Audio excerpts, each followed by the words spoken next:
Welcome back. Another Q&A number 20, I believe. Got a lot of really good questions. Most are nutrition based, some are around movement. So psyched to dive into this with you guys. So first question we have here is loading. I am currently intermittent fasting and record my body weight in the morning and also at night. They are wildly different. Which one should I focus on? First off, taking your body weight measurements, they're awesome, but it's just points of data. So I would absolutely not have you get on the scale more than once a day. I do think getting on daily is a good idea, but I would absolutely have you get on at the same time each day for the reason that the variables are gonna be as close to constant when you do that, which is gonna yield consistent, more consistent and accurate recordings of how you're doing.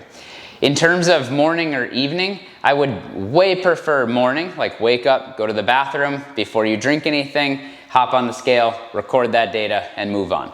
Reason being is there's less factors that go into that weight, whereas in the afternoon, I mean, you've had multiple meals, you've had a lot to drink, you've moved or haven't moved. There's so many factors that play in. It's really valuable to take that first thing in the morning. What's the best app to track calories? And then follow-up question, why would I choose this one? Best app to track calories, in my opinion, is MyFitnessPal. It's free, which is really nice. And it's super easy. It lets you can preload meals in. You can basically anything that you want is on the database. So if you go out to eat and it's like a chain restaurant, you're gonna have access to, it's already pre-recorded in there. In terms of creating, if you eat similar thing for breakfast, it'll pop up with recommended, so it's really easy to just toggle in and be able to see. And then you can populate that and you can see what, whether grams or percentages of your total calories are coming from protein, carbs, or fat. So it's really easy to kind of keep tabs throughout the day as you go through, or in more of the longer week view of okay, so this day I was 150 calories over, the next day I'll go 150 under, and I'll be able to manage that, and it's a really easy way to do that. I like it also because it has a barcode scanner. So let's say, last night I made Greek yogurt with frozen blueberries. So I scan the Greek yogurt and it populates with it. I can measure how much I put in, quickly punch it in. Same thing, scan the frozen Maine blueberries, put those in, and be able to know exactly where I'm at. So it's super user friendly. It does take a little while just to get used to and learn where things are, but within 2 days, you're gonna have it completely locked down. I've worked with a trainer for 7 months and haven't had any change in body composition despite training 6 days a week. Thoughts? A couple things. One, if you haven't, communicate with your trainer. So a lot of times we are in a position where we're making guesses on what you want, what you need, and we really operate best having a really clear vision and idea as to what you want. So as you're saying you haven't seen any changes in body composition, make sure they know that body composition is what you're after. If you have that conversation and you don't necessarily like their stance on it, or it's more of what you've been doing, maybe it's time to find somebody else.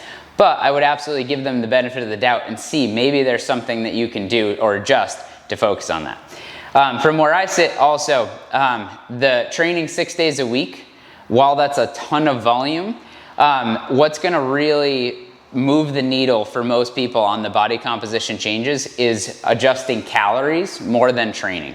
So if it's body composition changes meaning fat loss, you need to be in a calorie deficit. You're not gonna train your way to a calorie deficit. You're gonna eat your way to a calorie deficit. So while training is super important, and you really need to be strength training in order to build muscle mass, maintain muscle mass, which is gonna help with the recomposition, I'd say 90% of your changes are gonna come from nutrition. So I would absolutely put more of the focus there. Have the conversation with them first, and then feel okay parting ways if it doesn't go well, and then also just know that it needs to be a nutritional change. What are good quad exercises? So quad exercises, the easiest way to think about when you think about a lower body movement is, are you hip hinging, where I'm basically unlocking my knees, pulling my butt back, or am I bending both my hips and my knees? Quad exercises are going to be where you're both flexing the quads or the knees and the hips. And really, I would think of any kind of squatting movement. So squatting, especially if you elevate your heels slightly so your torso can stay upright, letting your knees go forward, it's going to be a very good quad dominant movement. Front squatting with dumbbells or kettlebells or a barbell would be a phenomenal quad exercise. Split squats, knees over toes split squats, quad extensions, like if you were to sit and extend your legs straight out. All of those are going to be phenomenal quad building exercises. So basically think like you need your knee to be bending quite a bit to focus on that. And the more upright your torso, the more quad dominant it's going to be as well. Can I eat cheese while still being in a calorie deficit? You sure as shit can. I would hate to have to give up cheese personally. And it's one of those things where the reason that people will sometimes say give up cheese or cheese will catch a bad rap is it's a fat. Cheese is fat.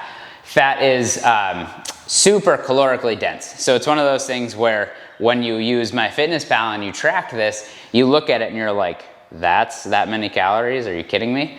So I would just be super aware of, you can absolutely take it in, but just know that you're probably not going to be able to have as much as you maybe want to for the total calories that you're after. So do you need to cut it out? No, you definitely don't. And if you listen to anybody that says you need to cut anything out unless you're allergic to it, I'd move on from listening to them. Is it possible to stay at maintenance calories but add cardio to create a deficit for fat loss? Totally, yeah. It's a balancing equation. So if you're eating at maintenance calories, so just for those to make this super clear, if you're eating maintenance calories, let's say me as a human, I move about my day, I train, I eat 2,000 calories and I maintain 165 pounds of body weight. As long as I eat those calories, my body weight's not gonna move, right? And everything else in my life stays consistent.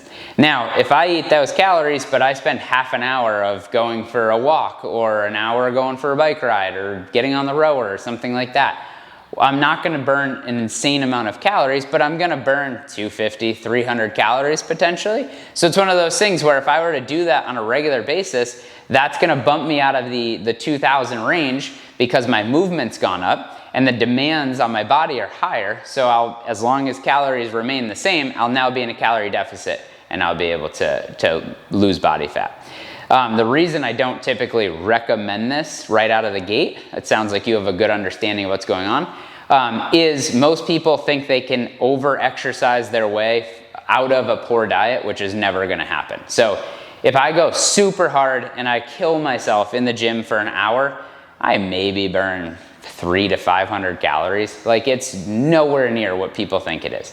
But I can overeat 300 calories while I'm trying to figure out what I'm trying to eat, like without even thinking about it. So for someone that's well squared away, super aware of their intakes, yes, that would be a great way to go.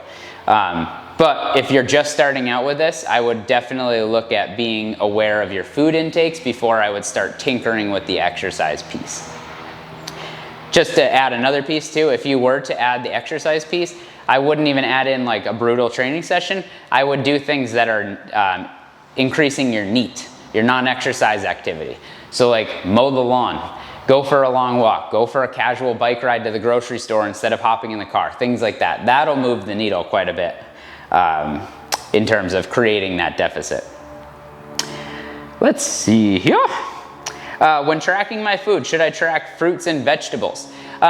This is where like I sometimes differ with like Weight Watchers, where there's point systems and there's free foods. Those free foods are super low calorie, but they still have calories. So yes, you can eat, you'd be sick of chewing probably before you ever rack up so many calories that it's gonna like really affect things, but it's also like everyone's an adult here and I want you to understand that everything has calories.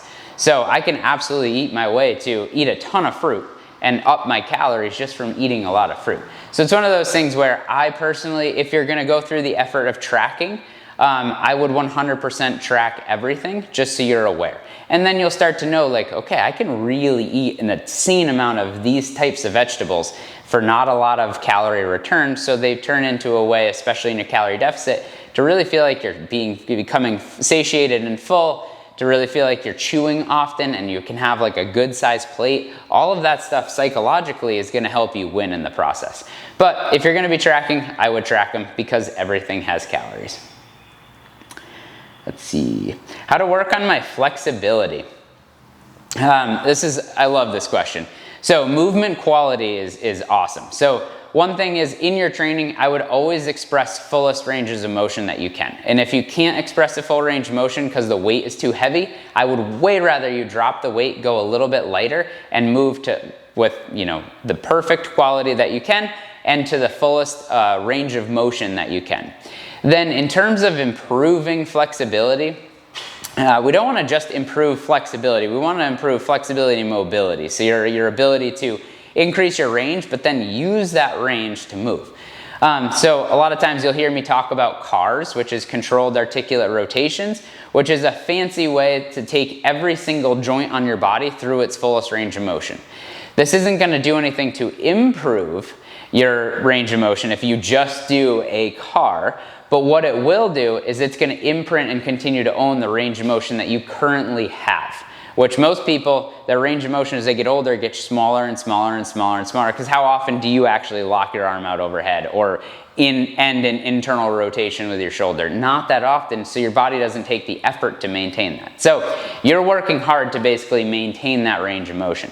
Now, in terms of stretching, if you're looking to really make a change in like the biological nature of it, you need to hold things for longer than you think. So 90 seconds plus, maybe probably even 2 minutes plus.